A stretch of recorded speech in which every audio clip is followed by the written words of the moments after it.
After that, fatigue and routine. When life becomes a loop of work, home, sleep, each person sees themselves as the one carrying everything and forgets what the other is doing. Routine kills gratitude, and slowly, both partners stop truly acknowledging each other.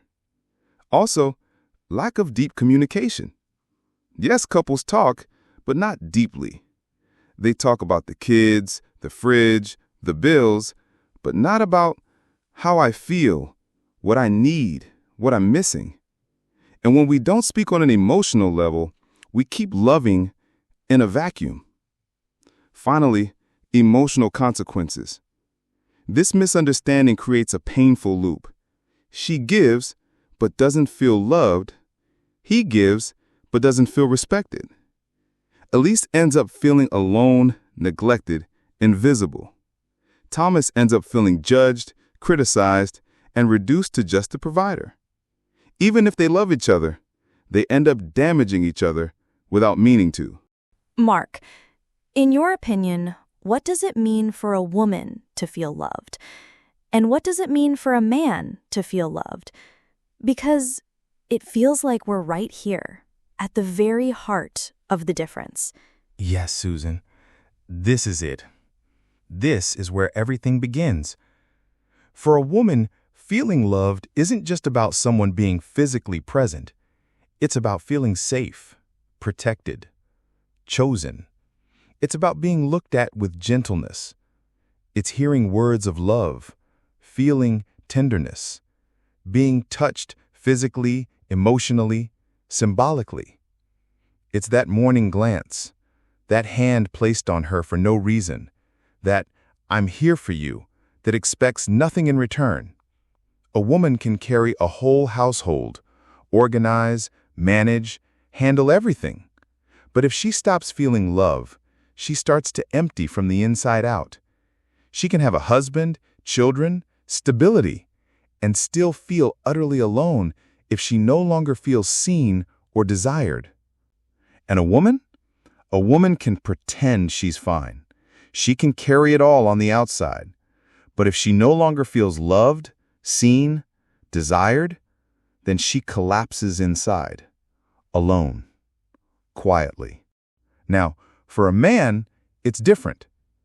A man feels loved when he feels respected, when what he does is recognized, even if it's imperfect, even if it's not complete.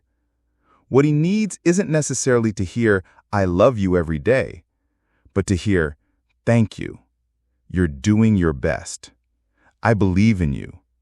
And most importantly, to be given his place as a man, to be trusted in his role, even when he doesn't do everything perfectly. You see, a man doesn't grow cold because he stops loving. He grows cold when he stops feeling useful, when he no longer feels valued, when he feels like no one needs him for who he is, only for what he provides. He feels erased, replaced by expectations he doesn't always understand.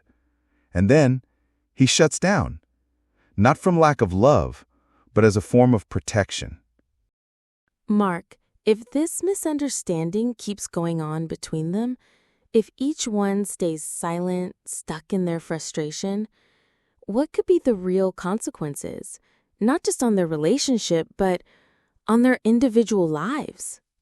If nothing changes, if each keeps giving in their own way without being truly seen by the other, then love will slowly fade, not with a bang, but in a silence that grows heavier each day.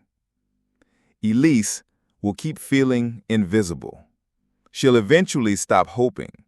She'll stop asking, and then she'll stop giving. And in that emptiness, she'll slowly shut down emotionally.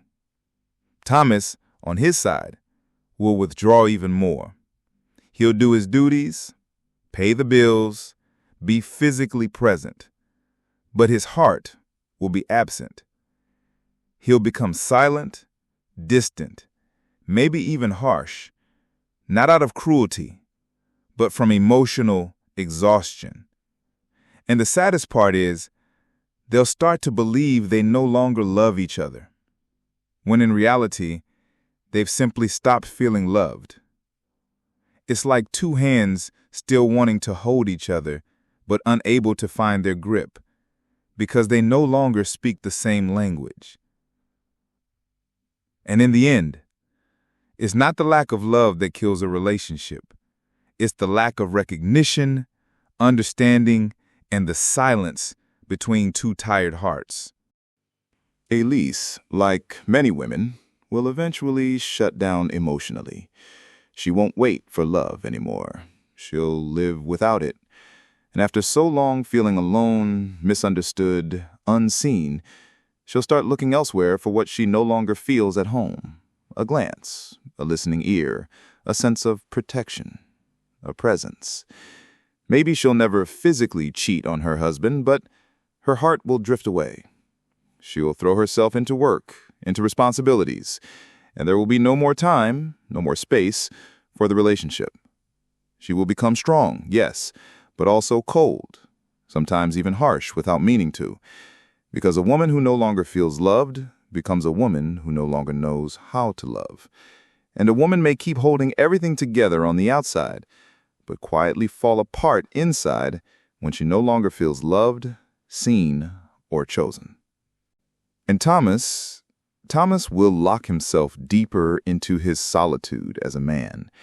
He won't say anything, but he'll escape into silence, into TV, into alcohol, sometimes even into another woman. Not to hurt, but because he no longer feels useful nor respected. He'll tell himself he's doing all he can, yet still being blamed. So he'll give up, and he'll become that distant, cold husband who seems like he no longer loves, but it's not love that dies. It's respect that fades, and recognition that vanishes. A man doesn't become cold because he stops loving. He becomes cold because he no longer feels like a man in his relationship. These aren't inevitable paths, but they are possible ones. The maybes that grow when we stop talking, when we stop listening, when we love side by side instead of loving together. A couple doesn't always fall apart with noise. Sometimes it dies in small, forgotten gestures, in tiny wounds left unspoken, from believing the other will eventually understand, while no one truly speaks anymore. That's why, in SoulTalk, we're not looking for someone to blame. We're looking for ways to reconcile, to bring back the us, where there's now only you and me.